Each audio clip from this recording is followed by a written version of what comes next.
Hi guys, hi Matrix, welcome to Winter School, and it is maths and we're going over P2 today. It is all about geometry and geometry coordinates and transformation geometry. But before we start anything, I'd just like to give a big shout out to Liberty. You guys rock for making this show possible. And before we even start, I'm going to let you guys know about the competition question. If you've been watching this week, you'll see the competition question comes up and you get to answer, and what you can win is an awesome textbook from Mindset Learn. Obviously, maths are a subject of your choice. Also, this awesome I'm a Mindsetter t-shirt. And I know that you guys have been waiting all day to find out what today's two CDs are. And here is what they are. Today, it's going to be Redeemed, God is Able, which is pretty cool. And then we've got Solistic Music Cuts. So that's what's up for grabs today, guys. What you need to do is you need to watch for that code. And what I'm going to do to you right now is just read the competition question, but watch out for it during the breaks and watch out for it on our Facebook page. Okay, so guys, here is the competition for today. Okay, the distance between P and then X, -2, and Q, 2 or 6, is 10 units. The midpoint M of PQ is A, is it M, 5 or 2, B, M, 2 or 5, C, M, -1 or 3. So guys, that's the question. We will be posting it on the page. That's facebook.com/learnextra, so you can check it out there. And there are 4 ways to enter. And this is how you do it. You can either email win@learnextra.co.za. Don't forget that code, guys. Or post in our PepText group, and our PepText group's code is LearnExtra, and you can get the free download at pepclub.mobi on your cell phones, or SMS 083 44 888 10, or you can post or comment on the events page. Please don't forget your name and that code. And the code is, just in case you have not seen it yet, it's 1150. And don't stress, we will be playing this during breaks. It will be on the page, and we will be chatting about it on Twitter @LearnExtra. There are many ways to win. Today is an exciting day. We've got E.T. here today, and we've also got Buntle in studio. Hey, how awesome. So guys, we cannot wait to get this lesson on the road. E.T., are you ready? Yes. Take it away. Thanks a lot. Greetings to our viewers out there. Today we are going to do a revision on adapting questions from a paper to 2011, and I'm going to take question 5 first. This is about coordinate geometry and transformation geometry. Coordinate geometry, sometimes called analytic geometry. The first thing that you see here is that we've got information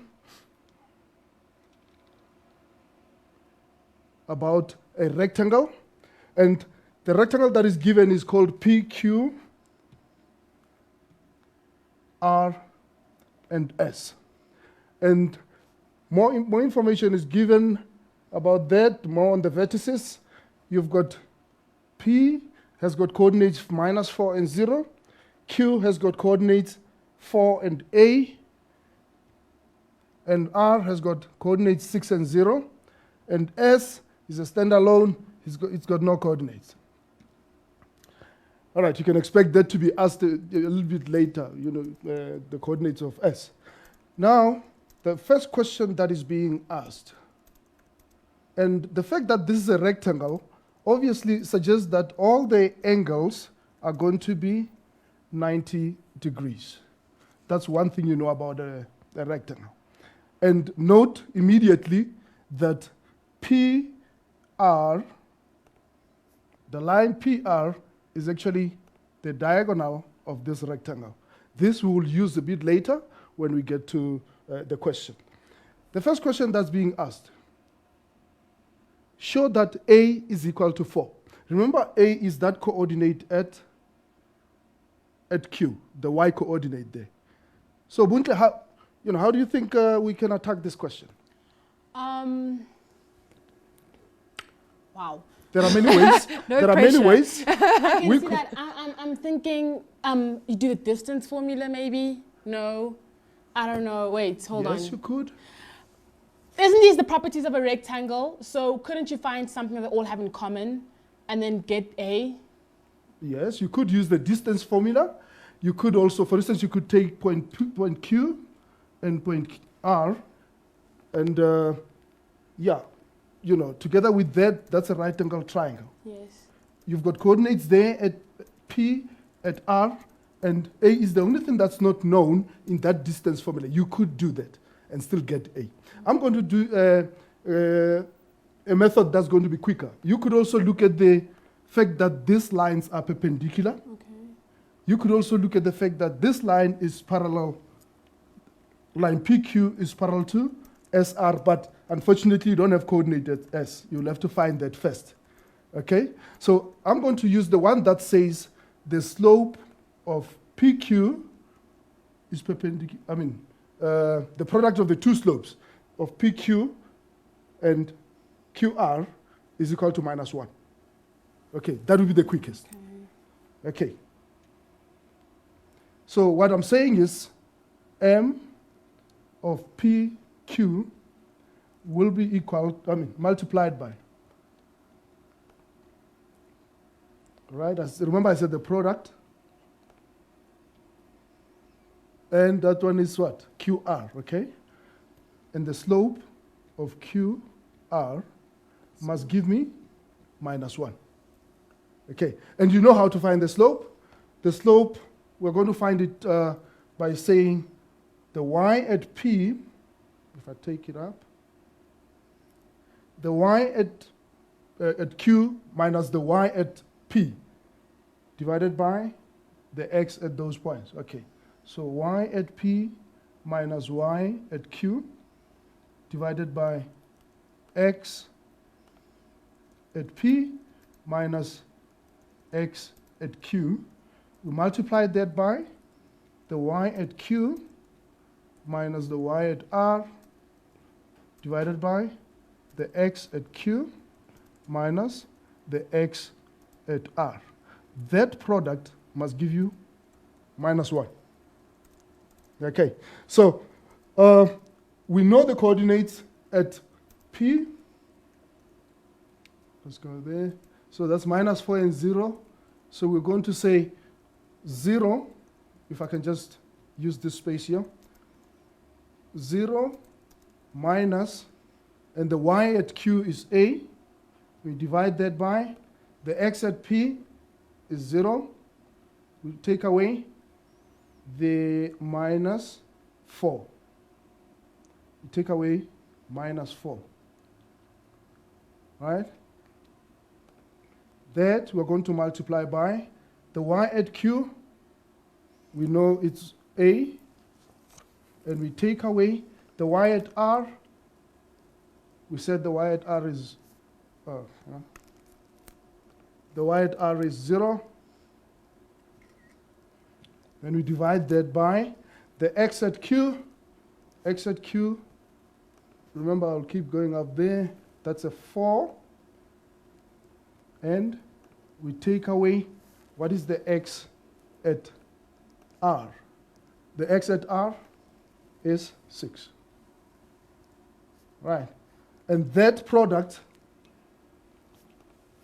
must be equal to -1. All right? If I move and use this space here, then what I have in that equation is that minus a squared divided by, this is positive 4 over there, 0 minus -4. Then you've got 4 multiplied by -2. The result of 4 minus 2 minus 6 is -2. So -4 times 1, that's minus 8. That sign is not correct there. It should have been positive. All right. So that is equal to -1. Am I right? I don't know, you kind of lost me somewhere along the line. Yeah. Okay, in terms of starting from the beginning, I don't know if the mindset is okay, but I'm a little lost. You took the gradient of the both the lines, right? Yes. And you made them equal to -1. Uh-huh. And then afterwards, sorry, can you please back? Then afterwards, what did you just simplify after that? I now find the slopes of the two lines, Okay. of PQ and QR. All right. Okay. For PQ, let me see if I substituted correctly. At P, our Y is 0. And I did put 0 Okay. there.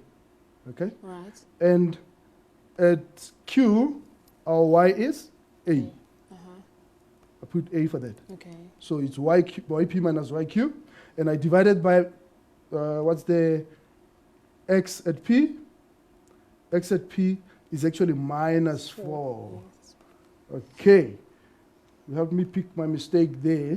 It's minus 4. 4. Now, let's just trace this correctly because there is something wrong there. Okay, what is the X at Q?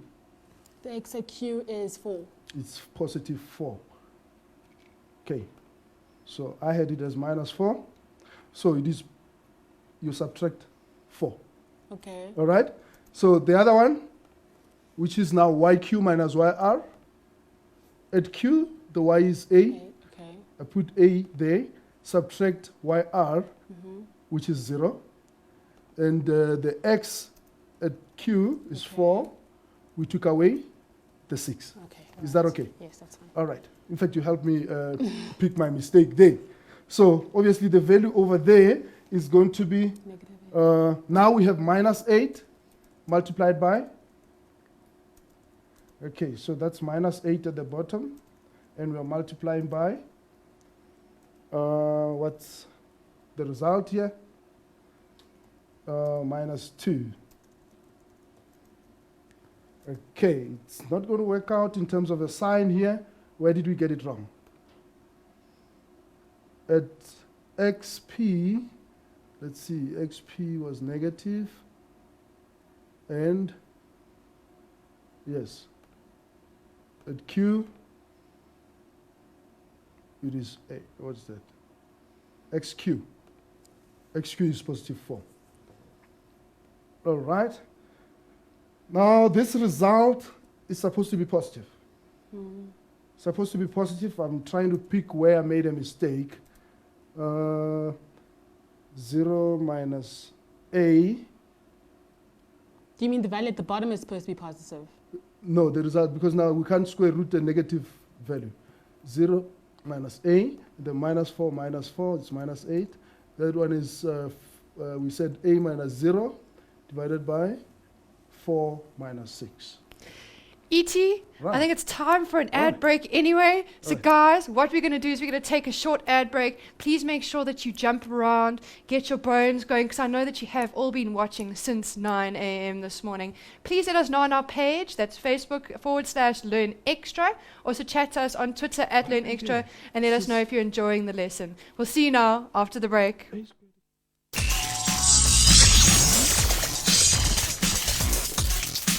Hi Mindsetters, welcome back to Winter School. I hope you're all having an awesome time learning more and learning extra. I know that you're digging these t-shirts. Dream more, learn more, do more, become more. You guys can win this t-shirt just by entering our competition question. Check it out on our events page. And also you would have seen it during the break. I know you did. Or you can email win@learnextra.co.za. Post in our PepText group, and how you do that is that you download PepText. You can do it on your cell phone, www.pepclub.mobi, or SMS 083 44 88810, or post a comment on our events page. Guys, don't forget you can win awesome CDs as well as a Learn Extra book. But what we're going to do is we're going to go straight over to E.T. and Buntle. Guys, Buntle is also, she's on her pad and she's chatting to you guys too. So if you do see a message coming from Mindset and it says Buntle first, that's her chatting to you. And don't feel afraid to talk back to her. E.T., we found the negative. Oh, Hey? yes. Yes. Wow, it was eluding us. It was hiding. Yes, those are silly mistakes that everyone makes. But yeah, what happened here is when I multiplied the minus A with the A, I put positive A squared, which should have been minus A squared. From that point, you get a positive 16 at the bottom, and the minus cancels out. You've got A squared equal to 16. Then your A will be equal to 4 if you square root both sides. So there we are. That's what we've been asked to do. Show that A is equal to 4. All right. So obviously there is a plus and a negative one, and we'll see, as the questions go, where we can use the negative answer. But here, we found the positive one. Let's go to the second question. I would like to create space here. If you are jotting down, please jot quickly. A is equal to 4.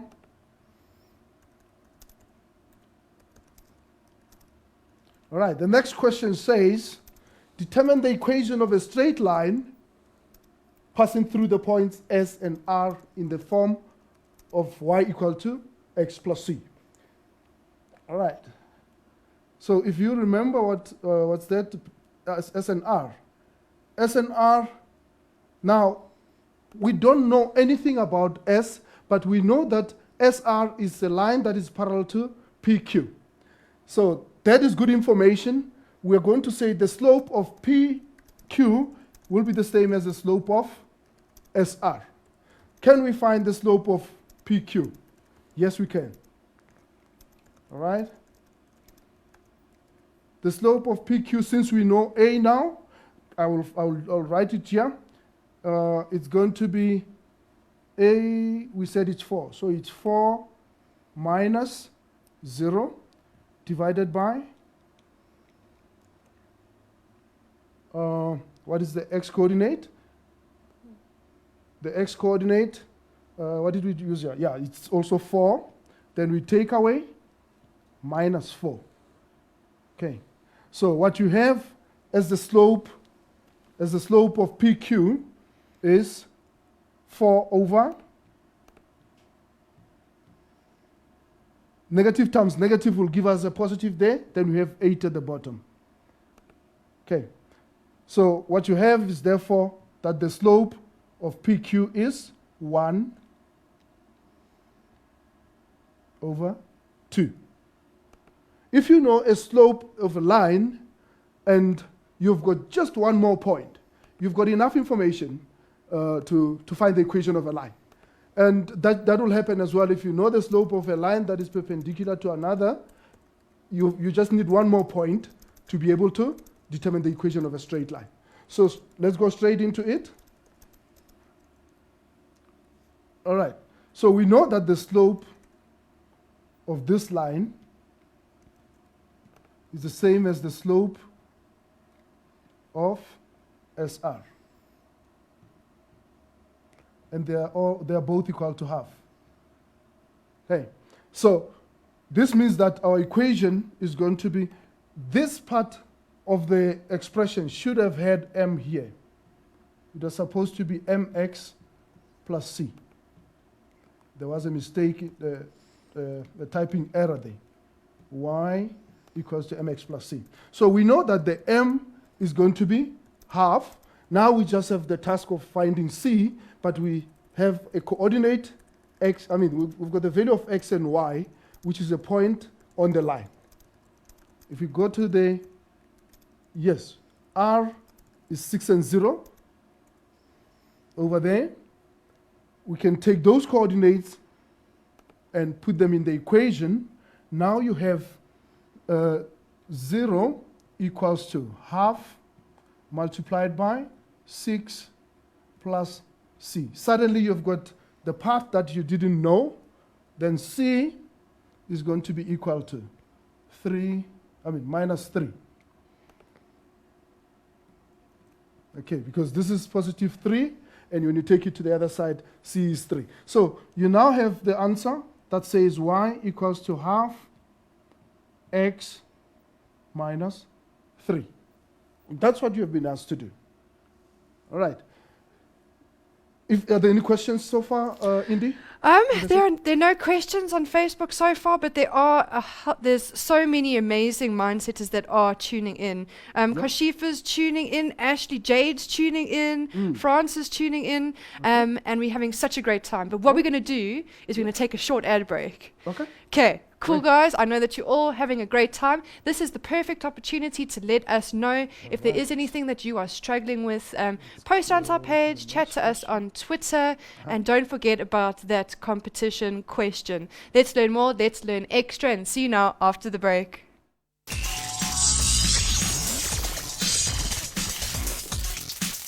Hi guys and welcome back to Winter School. I hope that you're all having an awesome time.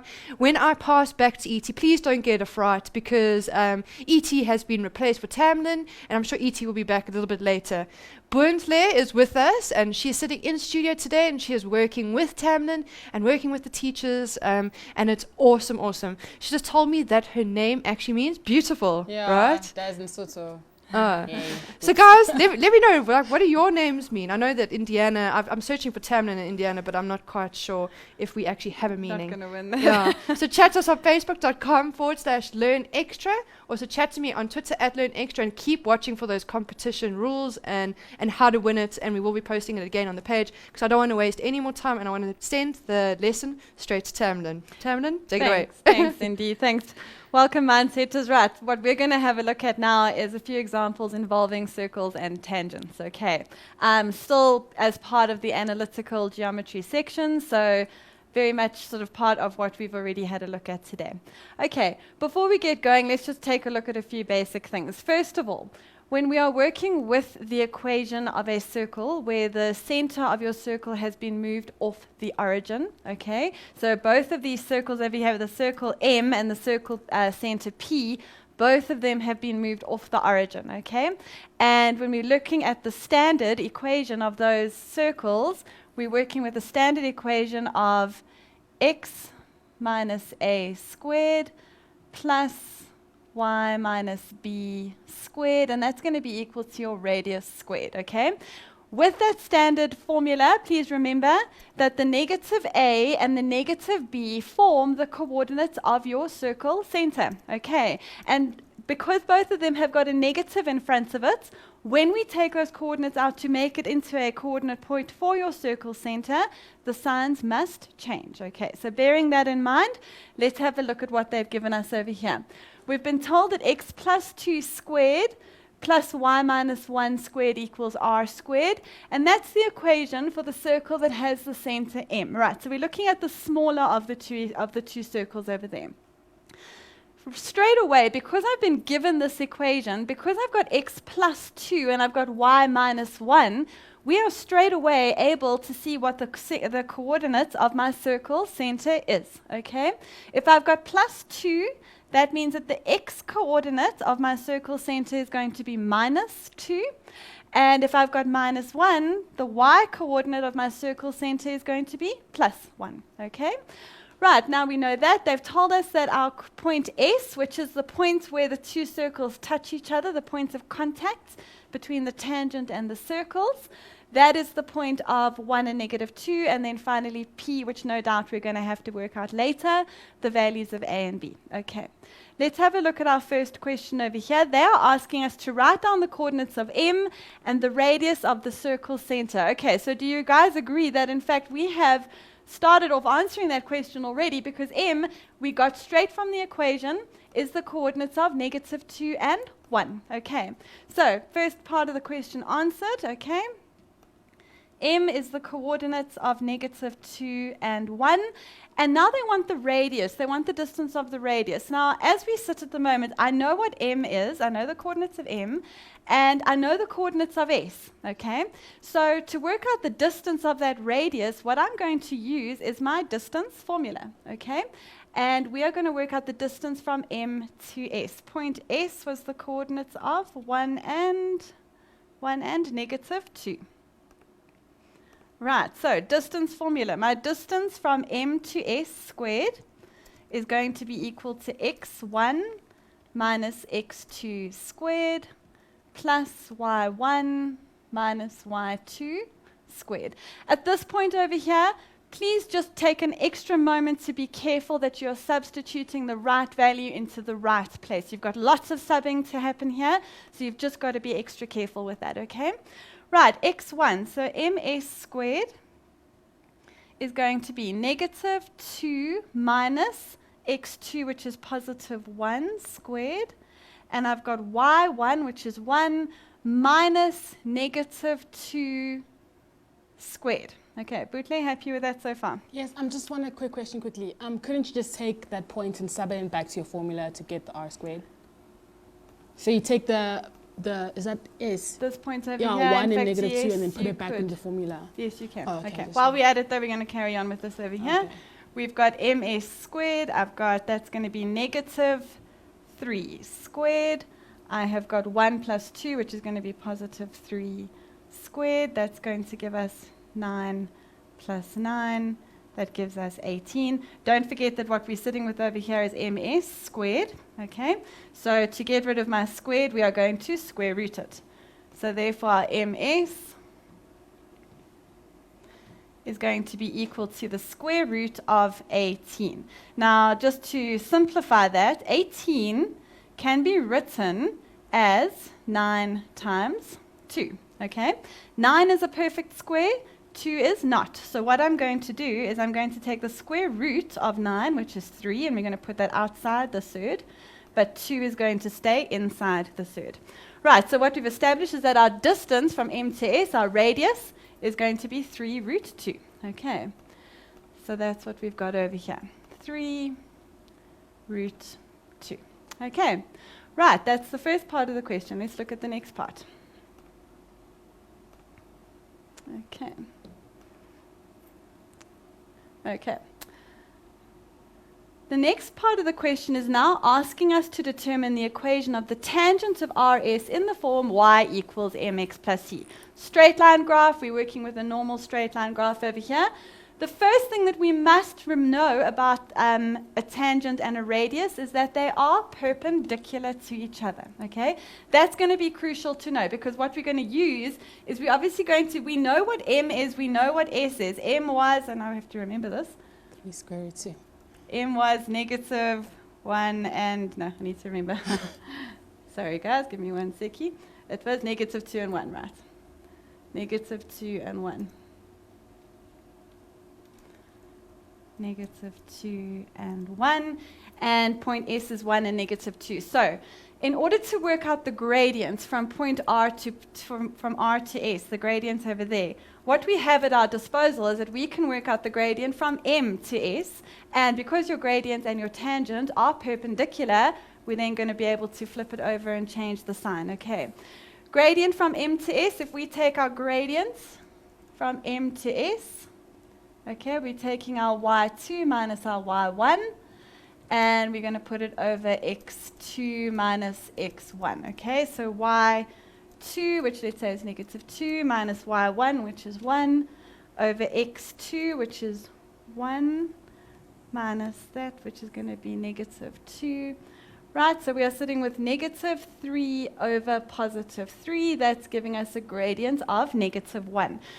So if our gradient from M to S is negative 1, remember that to work out the perpendicular gradient, what we do is we invert our gradient and we change the sign, okay? If you're working with a whole number like positive 1, if you were to invert the fraction of 1 over 1, it's going to obviously just stay 1 over 1. And instead of having a instead of having a negative 1 as your gradient, we're now going to have positive 1. So my gradient from R to S is now positive 1, okay? So straight away we can say that we've got y equals 1x plus c, and now we need to find the distance of c. If I look at point S is sitting on your line, and if you are ever sitting with a point on a line, in order to find a missing value, substitute that point into your equation. So if I've got 1 and negative 2, I'm going to substitute x with 1 and y with negative 2. And that is going to help me find the value for c. Okay? So we are going to have, I've got negative 2.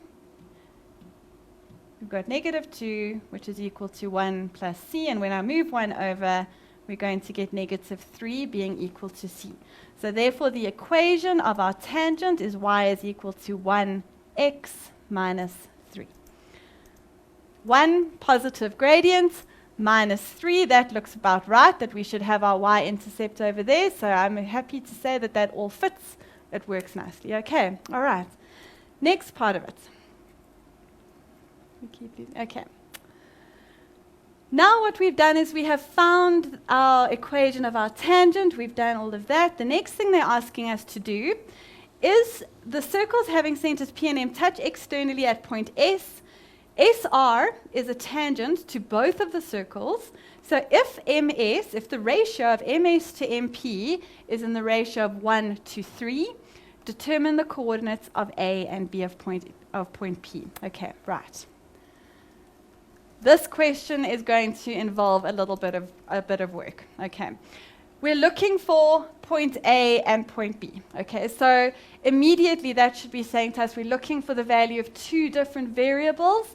Somewhere along the line here, we're going to use a simultaneous equation. Okay, so we need to see what are we going to make our two equations up out of. Okay, they told us that the ratio of length MS to MP is in the ratio of 1 to 3, okay? When we're working with ratios, instead of writing it as a ratio like that, what we can do with it is we can write it as a fraction. So I can say MS over MP is equal to 1 over 3, okay?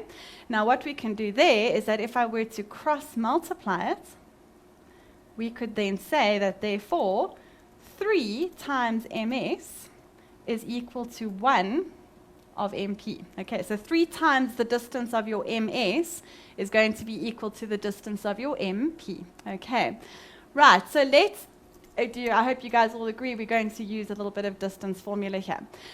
There's a bit of time saved, however, because we already know what the distance from M to S was. We worked that out in the very beginning. We worked it out as the radius, okay? And we said that 3 root 2 was the distance from M to S, okay? What we need to do is work out the distance from M to P, and that's going to involve a bit more working out. M was negative 2 and 1, P is A and B. So let's just get ourselves organized here. M was the point negative 2 and 1, P is the point A and B. The distance from M to S, we said, was 3 root 2. Okay, so let's substitute that in here. When we're working with distance formula, remember that we don't just say MS, we say MS squared and MP squared. So therefore, what I'm going to have to do is I'm going to have to square both of those sides over there to make it fit with our distance formula. So therefore, what I have got is 9 MS squared is going to be equal to MP squared. Okay. Now we're going to say 9 multiplied by, my distance from M to S was 3 root 2. So we're going to say 3 root 2 squared is equal to, now we're going to take the distance from M to P using our distance formula. So we're going to have, let's just quickly write it for safety's sake, x1 minus x2 squared plus y1 minus y2 squared. And when we sub that all in, first of all, let's just do a bit of working out over here. If I take 3 squared, that's going to be 9. And if I take the square root of 2 squared, remember a square and a square root cancel each other out, so we are left with just 2. On this side over here, let's get our coordinate points. Right, the x-coordinate of M is negative 2. The x-coordinate of P is A, and we are going to square that. The y-coordinate of M is 1 minus the y-coordinate of P, which is B, and that's going to be squared. Okay. And we are going to have to just tidy that up one more step. 9 times 9 is going to be 81. 81 times 2, we have got 162. Am I right? 162. And okay, now we're sitting with this side over here where I've got 2 brackets which are both being squared. You can square them out, okay? But a small word of advice is that maybe just for now, don't, okay? Because by squaring it out, you're really making it quite long and you're making it quite complicated. And you'll find that sometimes that's going to make your life a little bit more difficult. So just for now, I am going to keep that as negative 2 minus a squared. And I'm going to keep that as 1 minus b squared. And this is what I'm going to call equation 1. All of that work just for equation 1, okay? Okay, so we've got equation 1. Now we need to look carefully at our diagram and see how can I formulate equation 2, okay? We need to involve this point, all right? That's definitely got to be involved over there, and we've got to decide what can we use. if I look at the radius from point P to point S, okay, whatever the gradient of from point P to point S is, it would be perpendicular to my tangent, hey? And we've already worked out that the gradient of our tangent was 1, all right? So what I'm going to do is I'm going to make my equation 2 out of that theory over there, that the gradient and the radius and the tangent are perpendicular, all right? So this is where equation 2 is going to come from. The gradient from P to S is perpendicular to the gradient from R to S. The gradient from P to S multiplied by the gradient from R to S, which is something that E.T. was talking about just now, is equal to -1. Okay, when the two perpendicular gradients are multiplied, they give us -1. Okay, point P, remember, was the coordinates of A and B. Point S's coordinates, we're just writing them here so we don't make any silly mistakes, is going to be 1 and -2. Okay, and there's no reason for us to go and rework out the gradient from R to S. We already knew that that's 1. Okay, so we've already got that there. So when I take my y2 minus my y1 over x2 minus x1, multiplied by, that's going to be the gradient from P to S, multiplied by the gradient from R to S, which we already know is 1, and we've said that that's all got to be equal to -1. Okay, subbing in y2 minus y1, so I've got b minus -2 is going to become +2, and I've got x2 minus x1. We're multiplying it by 1. Do you agree with me at this point? If we're timesing it by 1, we can just drop that because anything multiplied by 1 is itself, and it will be equal to -1. Okay, and if we take our denominator down here and we multiply it up on the other side, b plus 2 is equal to -1 multiplied by a minus 1. Finally, we've got b plus 2 is equal to -a plus 1. And if I get b on its own, I've got b is equal to -a plus 1 minus 2, which is going to give us -1. Yeah. Lots of working out. That's equation 2. Okay, bear with me for a second. I'm going to go back over that for 1 second, just so you guys are completely clear on what it is that I've just done. Okay, there's a lot of complicated working out here. Well, maybe what we can do is we can go to an ad break and we can tackle it after the ad break. We need one. Yeah, I can see. I can just see. Buntle has been watching the whole time, and she hasn't taken her eyes off the screen. I was even trying to send her like subliminal messages. So what we're going to do, guys, I see that the page is quite quiet, and so is Twitter, but that's okay because I know that all the mindsetters have their heads down and they are working hard because these are tough things to tackle and tough things to understand. But guys, you can do it. And on that note, please, during the break, post questions onto the page. I see you all answering the challenge question, which is great because you win prizes. But if there is anything you aren't understanding, please let us know on the page so we can go through it. There's no such thing as a silly question. Only the question that's asked after the exam. See you now after the break.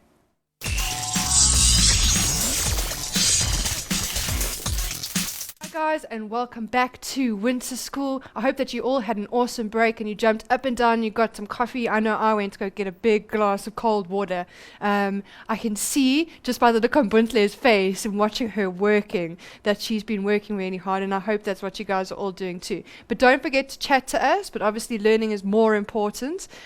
So what I think we're going to do is we're going to get straight back to the lesson and let's learn more and learn extra and keep chatting and keep answering that challenge question because we will be going through it I think in the last 15 minutes of the show, and it's amazing. You guys asked for an hour and a half session and that's exactly what we've done for you guys. So Tamlin, take it away. Thanks, Indy. Okay, I hope you've all taken a moment to think about that and to just process what we've actually just done over there. But just for the sake of you who are still a little bit confused, let's go over it one more time. We were told that we were having to find the point from the coordinates of A and B, okay? As soon as you're trying to find two different variables, you know you're going to have a simultaneous equation, okay? So the guiding thought there is that we're going to have to kind of formulate two equations based on the information that we have that is going to involve the coordinates of A and B, okay? And by doing that, we are then able to solve the two equations simultaneously and get those two values, okay? So we had to involve the coordinates of A and B, and obviously they gave us this information over here, which is important, okay? Obviously they wanted us to use that. They told us that the distance from the distance of MS, the ratio, to MP is in the ratio of 1 to 3. Now, don't let when you see ratio, I know sometimes you guys get a bit of a fright with that and you're not always sure what to do with it, okay? Remember that when you're working with a ratio, you can write it as a fraction, okay? So instead of writing it as MS to MP, rather write it as MS over MP, and that's equal to your 1 over your 3. It just makes it a lot clearer in terms of working out and actually just to make an equation out of it. Okay, so when you see that ratio, that's what you need to do with it. Cross multiply your ratios. Okay, that landed up giving us our 3ms, which is equal to MP. And as I said to you earlier, when we're working with distance formula, your distance formula doesn't say ms equals and then the equation on the other side. We have to work with ms squared, okay? So that was why we put the squared over there, so that we're talking about it in terms of its distance. Okay, having done that, just to quickly recap, we said that we already knew the distance from M to S, so by calculating all of that out, we got 162. And we took the coordinates from M and of P, and we filled it into our distance formula, and we landed up with our negative 2 minus A squared, and our 1 minus our B squared, okay? And that gave us our equation 1.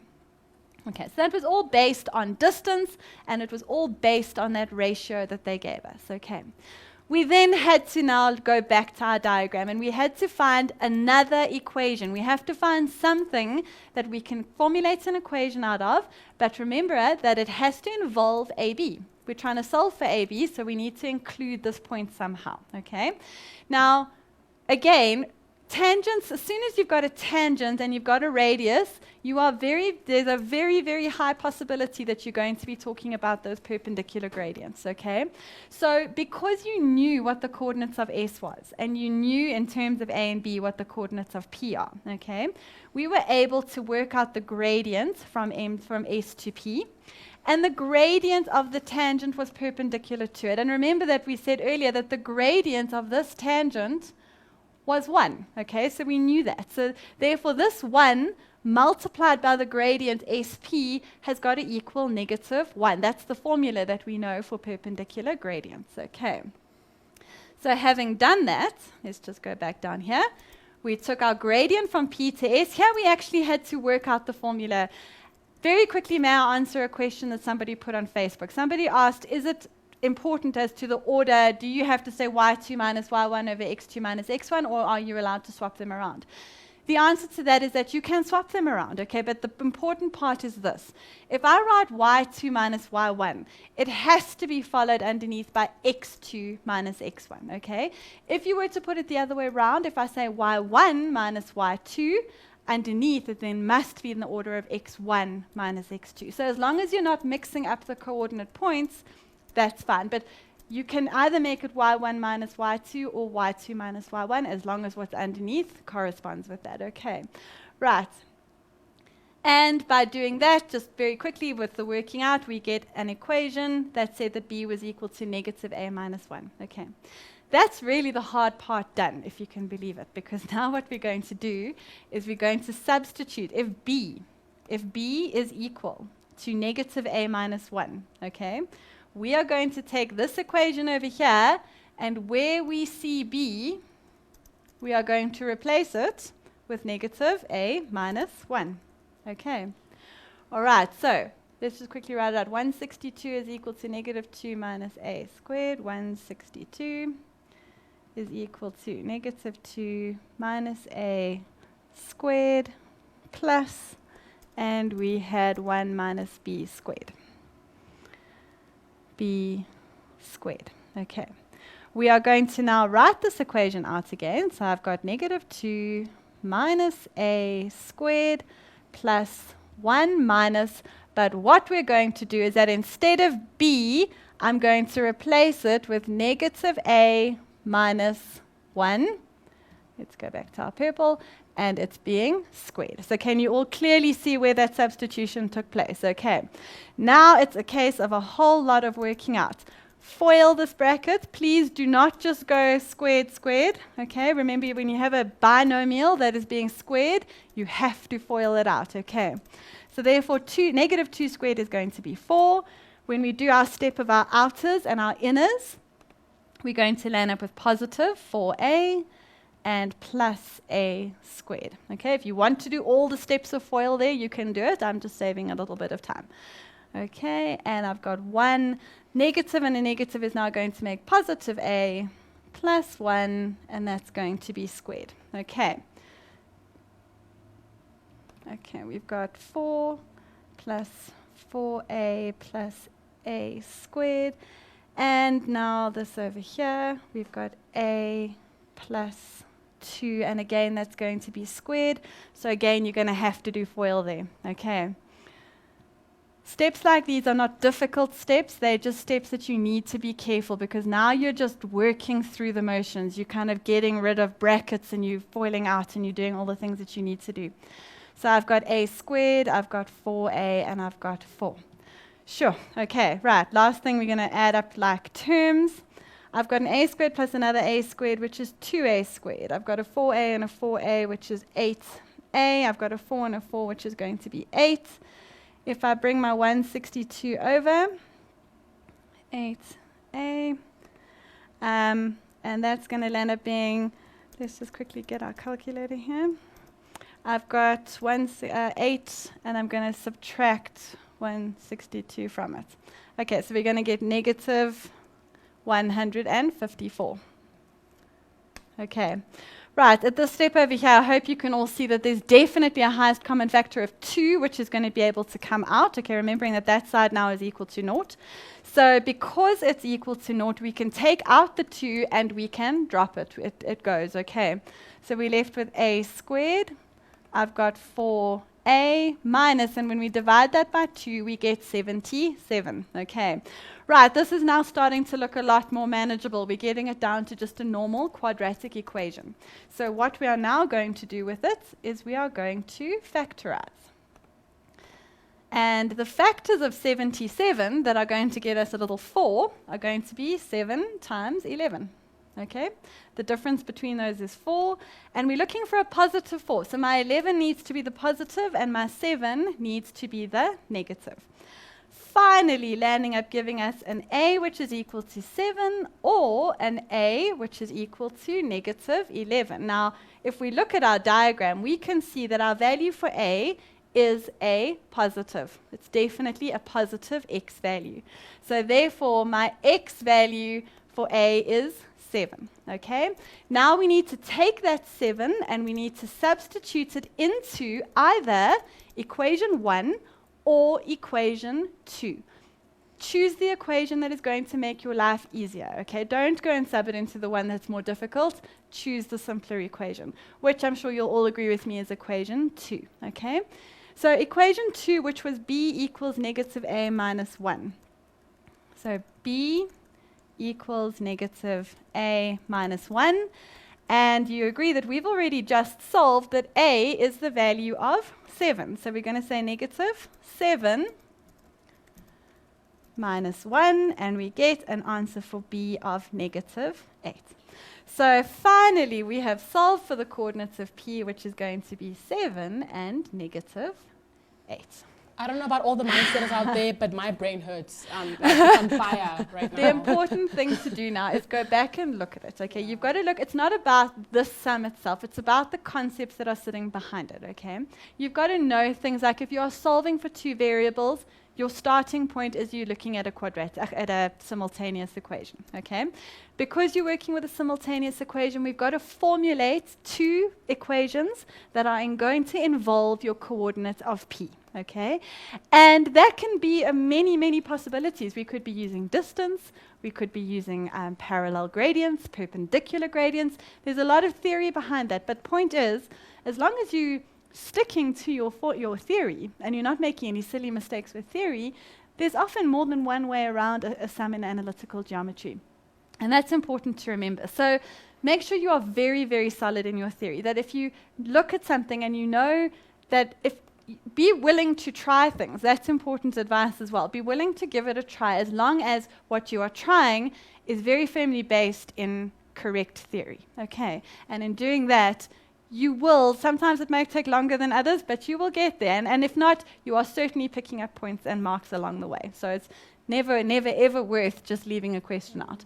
Okay? But the main moral of this story is know your theory. That's important. Okay. Cool. Tamron, I think we're going to take a little break. Phew. Okay, yeah, I think you guys need a bit of a break. I think everyone's breaking out in like a sweat here in the studio. Okay, guys, that's what we're going to do. Please post your questions. I think we're nearing up to the last half an hour.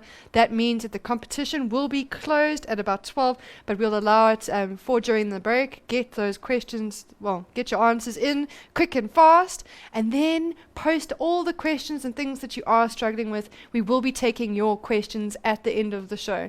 This is the time now to put all your ducks in a row, to learn more and learn extra, and then do awesome in your prelims, and then just do amazing in those final exams. See you now after the break.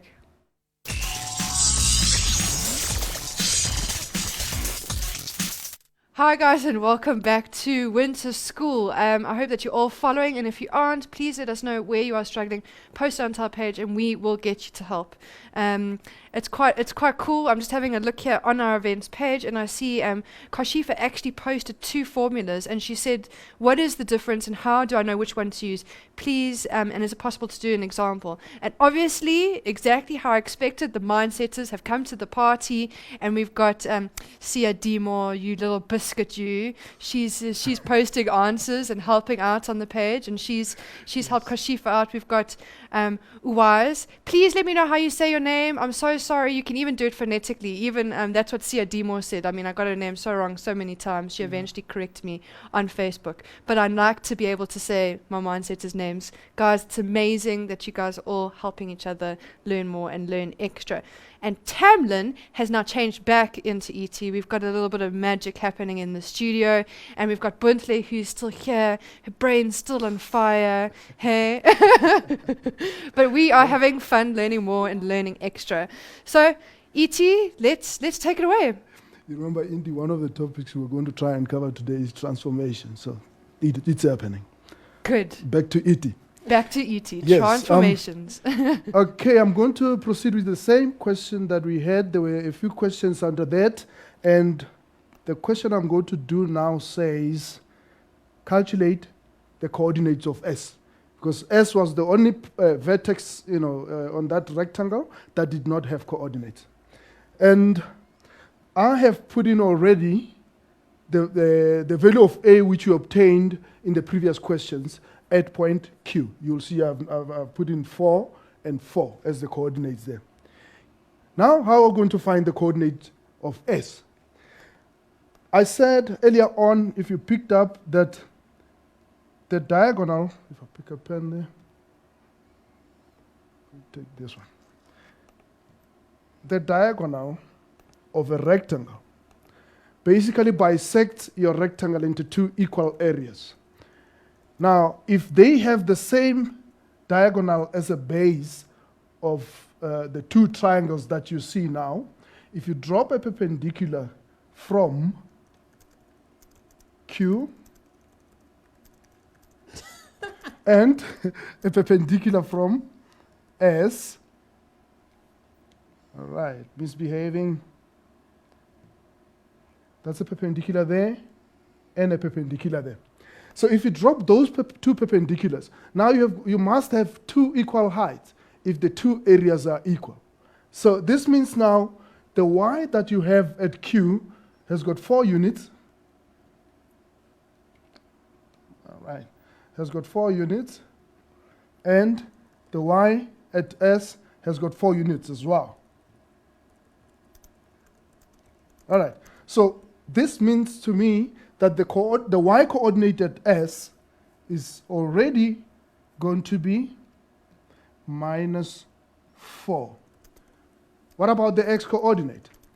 The 2 triangles are now going to be congruent. Precisely because this side is equal to that side. QR is equal to, undo that. QR is equal to PS. And what else is equal? So we also know that the angle is 90 degrees when we drop the perpendicular. Therefore, the two triangles must then have 2 units here. What comes out here is that you've got 2 units. Let me pick a pen here. You'll have 2 units.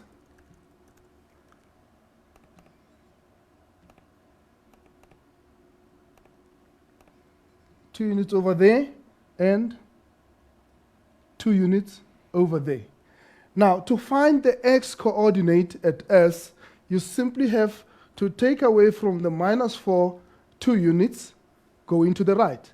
And you will then have a point here that is -2.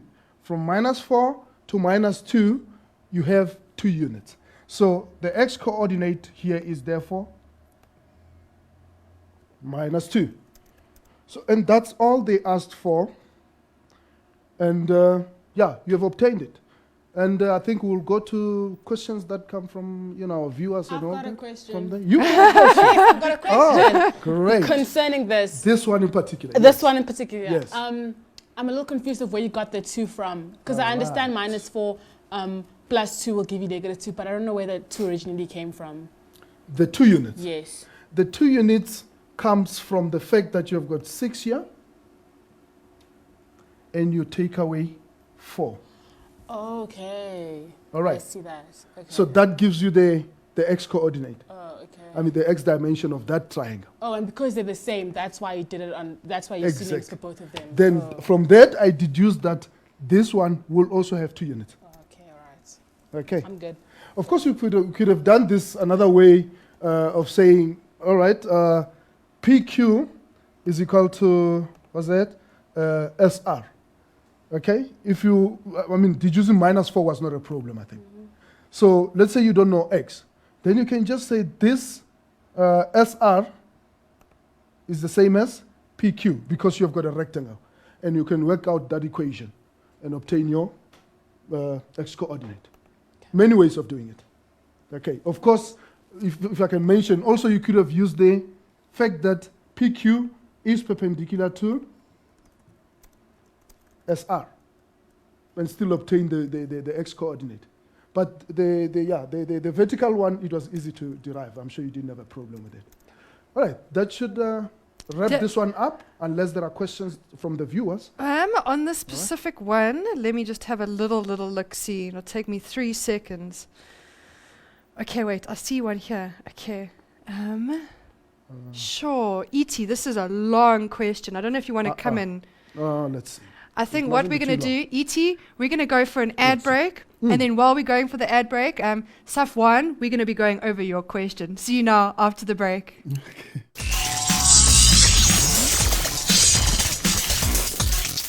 Hi guys and welcome back. This is our last 15 minutes of the show. I can't believe an hour and a half goes so fast. Competition is now closed. But I think that, an hour and 50 minutes was quite a good enough time to get all of those answers in. And we will be letting you know who the winner is as soon as it's been picked out the lucky hat by our team in the back. I know that there are quite a few questions. Keep them coming. We're going to see how many we can get through with Tamlin and with Buntle.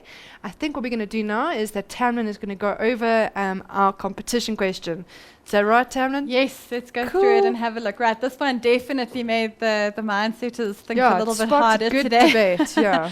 Right, okay, so the question asked us, it said that the distance between P and Q, which is the 2 coordinates given to us, is 10 units, and the midpoint of PQ is, and we had the 3 options that we needed to find and decide which one is the midpoint. So before I give you the answer, let's actually work it out for a minute, okay. Point Q, if we've got our Cartesian plane, if this is point of x-axis and my y-axis, point Q is 2 and 6. So let's mark that as 2 and 6. So we're going to point that as point Q. And point P is x and -2. So we don't know what the x-coordinate is, but we do know that the y-coordinate is -2. So what I'm going to suggest is on my y-axis at -2 is let's draw ourselves a dotted line through that. Can we find a nice dotted line that's going to show up? Okay, let's use a green one. Okay, so we're looking at that line over there as to where x is sitting somewhere on this line over there. We don't know where though, okay? Now what we know is that the distance from P to Q, wherever P happens to be on this line, the distance from P to Q is 10 units, okay? So let's give ourselves an estimated line over here. If I said, if we took a line from P to Q, let's say that that's our point P over there. At this point we are taking a guess as to where it is. We're just estimating it at the moment. That's point P over there. But let's not discount the fact that that distance from P to Q could have gone in the other direction as well, okay? So we could have said that the distance from P to Q could have been 10 units in that direction, okay? So this is a possible point P, but this is also a possible point P. Give ourselves our P. That's another possible point P. So we have to now just watch out for that, okay? We know that the distance from P to Q was 10 units, right? So we've got 2 and 6, and we've got x and -2. Okay. What we're going to do is this. I am going to, first of all, what we can do is we can work out what the y midpoint is. That's easy enough to do, because if I've got the y coordinates of each of the y value of each of the coordinates, we can work out the y midpoint. So to work out our y midpoint, we're going to say y1 plus y2 divided by 2. You recognize that? So y1, let's say that that's 6 plus y2, which is going to be -2, and that's divided by 2. We are getting 6 minus 2, which is obviously 4, divided by 2. And 4 divided by 2 is 2. Okay, so we're saying that our midpoint, our y midpoint, okay, or the coordinate of our y midpoint is 2, okay?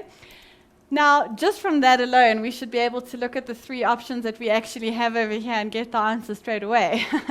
The y coordinate of our midpoints, or the y midpoint is 2, which there aren't any other values over there. So at the moment, it's pointing very much towards A being the right answer, but let's just confirm that, okay? We're now looking for the x coordinates, okay? Distance, that's where we're going to go with this. The distance from P to Q is equal to our x1 minus x2 plus our y1 minus our y2, and they're both squared. y2 squared, okay? PQ, which is 10, but don't forget that we're saying 10 squared, okay? So PQ has become 100, okay? Which is equal to, I've got x1, x1, which is 2, minus x2, which is x, plus y1, which was 6, minus y2, which is -2. So that's going to become +2 squared. Okay, so we've got 100. I've got, if I FOIL that out, I've got 4 minus 4x plus x squared. That's going to become 8. 8 squared is 64. And if we solve for that quadratic equation, I'm going to have x squared. I'm going to have minus 4x. Okay, let's say that's going to be 68, and if we subtract 68 from it, if I'm correct, we're going to get -32. Okay, and when we factorize, we've got our x and our x. Factors of 32, 8 times 4 is going to be 32, the 8 being the negative, and that being the positive. So I'm getting 2 answers. I'm getting x is equal to 8, and x is equal to -4. Now, Butle, do you agree that it's logical that we would be getting 2 answers for x here, because as I said earlier, that distance of 10 could have gone in that direction, or it could have gone in that direction. So the reason why we're sitting with those 2 values for x is because of that, okay? Now, we said that the y coordinate we're looking for the x coordinates. So let's take, if I had -4 as the one possible x value, or I had 8 as the other possible x value, okay? Let's quickly do our sum. x1, which is -4, plus x2, which is 2, divided by 2 is going to give us -2 over 2, which is going to give us -1. The other option is that we had y1, which is x1, which is 8, plus x2, which is 2 over 2. 8 plus 2 is going to be 10, divided by 2, which is 5. And if we go back to our options, 5 and 2 were the coordinates of the midpoint. Okay, so those of you who got A as your answer, well done, you got that right. We're all very, very proud of you. That was definitely one that had to get the cogs in the brain going a little bit there, so well done. I think that's so awesome. Yeah. Now, if whoever answered A, now we just wait to see who the winner Who is. the lucky winner Yeah, is. so if you guys know that you've answered A, I'm holding thumbs and toes and fingers and everything. Absolutely. Yeah. Okay. I know, Butle, you had a question where you wanted to ask about determining where the circles intersect or not. Okay. Was that the question from Yep, yeah, it's from Tsegofatso? Tsegofatso. Can you please explain that the concept where you have to prove that two circles intersect each other internally, externally, or they don't intersect? Okay. Let's give ourselves a very basic picture here just to explain that concept. If we had on our Cartesian plane, we've got two circles. If we try to do circles here, we're going to get ourselves, let's put one circle, there we go. So we've got one circle here, and let's put another circle there. Okay, right, so we've got a center over here. Sorry, let's get our pen back.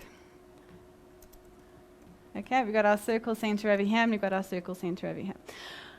If you are wanting to prove that your two circles are touching at one point, okay, then the way you're going to go about doing it is basically the distance of your radii, the distance of my radius from there to there, plus the radius from there to there, okay, is going, if the sum of the radii will equal the total distance from your one midpoint to your next midpoint. Okay, so what we would basically be doing is we would work out the distance from your first midpoint to your second midpoint, okay, as a distance formula sum, and then you would have probably somewhere along the sum had to have worked out the distance of your two radii. Now, if the sum of the sum of my two radii is the same as your distance from the one circle center to the other circle center, that's proving that your two circles are only touching at one point, okay? Now, if we proved that the distance, if I take my circle, let's see if we can move it along here. If I take that circle and I push it out a little bit, okay? Then, the distance from here is going to be slightly, let's erase those, okay? So my circle center is now at this point here, and my next circle center, let's say, is at that point over there. Okay. Do you guys agree that if I work out the sum of the radii, that radius plus that radius, okay, is not going to be as long as the distance from the one circle center to the other circle center? So to prove that the circles do not intersect, you would have to show that the sum of the two radii is less than the total length from your one circle center to the other, okay? And alternatively, to prove that they intersect twice, okay, so if we were to take our circle and push it up like so, okay, I'm now going to take my point A and I'm going to take my point B, and the sum of my radii, can't see the black pen, the sum of the radii, so from that radius plus that radius, okay, is going to be longer than the distance from my one circle center to my other. And if they're longer, that's proving obviously that they've overlapped, so they're intersecting more than once. Thanks, Tsegofatso, because that's like a really important question. You It know, is as indeed. matric, it always comes out, they're always going to take it out, so thank you so much for that question. Absolutely, perfect. While we have some time, what we could actually do just quickly as an alternative to one of the questions that was worked out earlier, also very common, so if you don't mind me going ahead and just, unless there are any questions that those learners have given in. No questions so far, No but guys, we've still got about 5 minutes, so let's Okay. squeeze some in. I'm going to squeeze something in then over here. I'm going to have a look at this. I'm going to take the question that was dealt with just now, which was the rectangle. Okay, bear with me, it wasn't quite, but let's just give ourselves a rectangle, okay? And we've got points A, B, C, and D on all four sides of your rectangle, or any quadrilateral, okay? It could be a parallelogram, it could be a rhombus, whatever it is that we're working with, okay? One of the major properties of a quadrilateral is that you've got the diagonals intersect, okay? So that the midpoint from one diagonal to the other is actually a shared midpoint between the other two sides as well. So therefore, if I was to say that this point over here was negative 5 and 4, and we were to say that this point over here is positive 4 and 4, we've got down here, let's just give it a value of, no, that's going to be positive. That's going to be positive 4 and negative 2, and let's just say we're working with x and y. Okay, this is obviously going to be a lot simpler than possibly what you would get, but it's more the concept that I want you guys to understand. If we're having to find the missing coordinates of one side of a quadrilateral, a very handy way to remember to do it, okay, is to use your midpoints. I remember this. Yes. The midpoint from, oh, I keep getting Like a the black light bulb pen going there. ding, ding, ding. The midpoint from there to there is the same as the midpoint from there to there, okay? Now, I do know what the value of A and I know what the value of C is, so it's very easy for me to work out what that midpoint is over there, okay? If I take x1 plus x2 divided by 2, we're going to get negative 1 over 2, so that my x-coordinate over there is negative a half. The y-coordinate, y1 plus y2, 4 minus 2 over 2, that's going to leave us with 2 over 2, which is 1. So we're getting the midpoint of negative a half and 1. Okay, so now the idea is we're going to use the coordinates of B and of D, but we're going to use the midpoint formula backwards. Okay, we know that this x-coordinate here, so x1 plus x2, which is the value of x, divided by 2 is equal to the x midpoint of negative a half, okay? And the y1 plus the y2 divided by 2 is equal to the y midpoint of positive 1. And what you are then doing is what we can do in each case is just do a bit of calculating and work out what the missing values are. Okay, so bear that in mind, grade 12. It's a very common question that comes up, especially when you've got your quadrilateral in your Cartesian plane, where one of the sides of that quadrilateral is missing. So that's just another way of doing it, using your midpoint formula. Sometimes it's quite a handy one to know. You've got to have all these tricks up your sleeve. You've got to remember these little things. It makes your life a lot easier. Okay, I just want to say something really quickly because I got something from Sehel. He says, Buntle, you really like it to be in studio. Yes, I know. That's awesome. I've enjoyed this so much. It's helped really a lot. And who knew maths could be so much fun? Absolutely. I think everyone would enjoy it a lot if they just spent the time with the practice. Exactly, and also helping each other out. I think that's the most important thing. So guys, if there is anything that you're not understanding, I think it's the most amazing thing that you are able to use this online community on facebook.com/learnextra to help each other out. It's incredible. Absolutely. If I could we had a question that we were wanting to get through today, which we didn't quite manage to, and I'm not obviously going to manage to get through the whole thing, but we've got a minute left, so I'd like to actually just squeeze it in before we have to go. And that's if we're working with our angle of inclination, okay? This is also something which lands up becoming, it's just one of those sections which a lot of you have a hard time with, okay? The question had a line going like that. It had another line going straight down. These lines were parallel. Find my red. Okay, parallel. And now I must remember. It had a theta over here. We had a theta and what was it again? Okay, I'm going to add it in here just so we have something to work with. And there was a theta over there, okay? Now, if you're working with a Cartesian plane and you've got this theta coming up more than once, first thing to know is that it's the same number, okay? So if you're able to solve for one of the thetas, you've got the other one, okay? Now, one of the stories here is that you've got inclination. So to work out that over there, you've got your tan theta equals gradient. But another possibility, another situation is that you've got a right-angled triangle here, okay? So if you're not able to find theta using inclination, don't forget you can use your trig ratios, okay? In this question, you were told to find the distance from there to there, and you were told to find the distance from there to there. So what you had was two sides of your right-angled triangle. You had a trig ratio. you could have found theta. Okay, right, so that's just something to go and practice. It's in your 2011 past paper. Go and have a look at it, it's worthwhile. Woohoo! Okay, guys, we've got 20 seconds left, and now I can finally tell you who the person is. The person who won the question, you are never going to believe it, but it is Sia Dimotlale. Well done, lady. Please send us your the size of your T-shirt, the book you want to win at learnextra.co.za. Thank you so much, Mindsetters. We had a fantastic show. Thank you for joining us, Buntle. Thank you, Tamlin. Bye, guys.